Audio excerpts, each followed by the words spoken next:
Dito na naman ako sa luto serye natin. Ayan. Gabi or natong, digdi po yan sa Bicol. At saka yung lubi-lubi na nahanap namin, oh, di ba? Bang konti lang guys, tsaka yung pinaka-puno niya.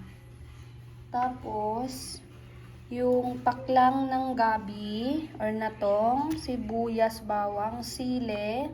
Tanim ko yan guys doon sa kabilang bahay. Tsaka may natira pa akong alimango or kasag. Ayan. Magagata tayo ulit guys.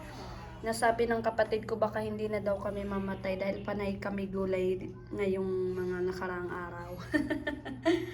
Parang timango. So, let's go! Magata na tayo guys. Sarap niyan. Oh. Wala akong mahanap na tinapa. So, yan na lang guys ang ilahok natin or ibangot natin. Tara!